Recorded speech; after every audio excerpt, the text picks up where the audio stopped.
Olá, meu nome é Erickson e sou pastor da Primeira Igreja Presbiteriana de Goiânia. A nossa devocional de hoje tem um tema: Não haja contenda entre mim e ti. E o meu objetivo será abordar um assunto tão delicado quanto inevitável: como lidar com os conflitos que envolvem nossos parentes. E observaremos o testemunho de Abraão. De acordo com o livro de Gênesis, um homem que pretende se casar deve deixar pai e mãe para se unir à sua mulher e com ela formar um novo núcleo familiar, chamado de uma só carne.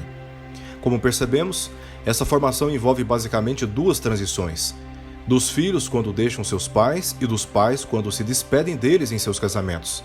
É certo que nem sempre essas transições são fáceis e rápidas, por isso é comum recém-casados relutarem em deixar a dependência dos seus pais e os pais insistirem em interferir no casamento de seus filhos sem que tenham sido solicitados. Essa separação, não me refiro aqui ao abandono, pode ser e é difícil de lidar, mas carrega a sabedoria divina na edificação saudável, cheia de surpresas e lições as quais cada família precisa experimentar, mesmo sob a discreta atenção dos pais. Quando essa separação não ocorre, de modo sábio, as constantes interferências de uns aos outros na privacidade e nas particulares direções da vida de cada família formada, mais cedo ou mais tarde, podem comprometer o valor de relacionamentos familiares que são, pela sua natureza, insubstituíveis. E é sobre isso que lemos em Gênesis capítulo 13, versos 8 e 9 e também o verso 11, que dizem assim: Disse Abraão a Ló: Não haja contenda entre mim e ti, e entre os meus pastores e os teus pastores, porque somos parentes chegados. Acaso não está diante de ti toda a terra? Peço-te que te apartes de mim. Se fores para a esquerda, irei para a direita.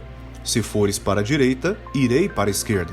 Então, Ló escolheu para si toda a campina do Jordão e partiu para o oriente, separando-se um do outro.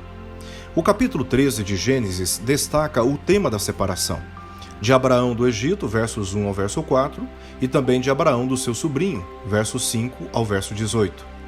Abraão tinha sido mentor de Ló por anos, mas o crescimento dos seus rebanhos estava exigindo uma maior exploração das terras, assim como Abraão também estava experimentando. E as pastagens locais não podiam sustentar os dois rebanhos. Por isso, os interesses de um começaram a invadir os interesses do outro, e os seus pastores já estavam discutindo e irritando uns aos outros por causa de pasto. E é a partir daqui que aprendemos muitas lições com Abraão, nesse conflito que envolveu interesses particulares entre parentes. Em primeiro lugar, vemos que Abraão poderia ter ficado do lado dos seus pastores contra Ló, ou dito a Ló para retomar o seu lugar por ser mais velho, mas ao invés disso, preferiu valorizar o relacionamento entre eles acima dos detalhes mesquinhos daquelas divergências. Ele também preferiu abençoar Ló e acabar com a tensão em seus relacionamentos, mantendo uma distância sábia e necessária no momento certo. Ele o amou o suficiente para lhe dar a oportunidade de tomar as melhores terras. Na sua maturidade, não se mostrou preocupado em ter o melhor para si, mas disposto a deixar Ló fazer a primeira escolha e a aceitar tudo o que restasse. Então, Ló foi para o rumo de Sodoma e Gomorra, enquanto Abraão, diz o texto, habitou na terra de Canaã. Em vez de brigar, Abraão confiou em Deus para cuidar dele e para prover suas necessidades.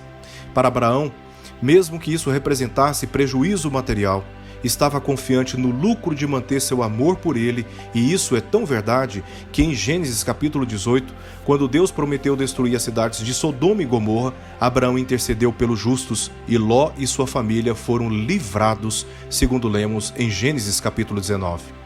Ele demonstrou a Ló que se importava com ele e que a preservação do relacionamento, ainda que sabiamente distante, era mais importante do que uma aproximação cheia de ofensas e conflitos, até mesmo por causa de discussões sobre disputas por heranças neste mundo. Olhando para o testemunho de Abraão, aprendemos sobre como podemos lidar com conflitos que envolvem parentes tão queridos de todos nós.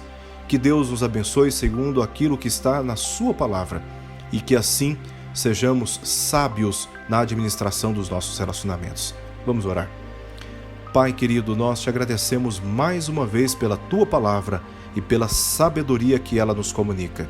Dá-nos um coração humilde para não somente ouvirmos o que ela diz, mas atendermos, certos de que o Senhor está à nossa frente para cuidar de nós e também dos nossos interesses.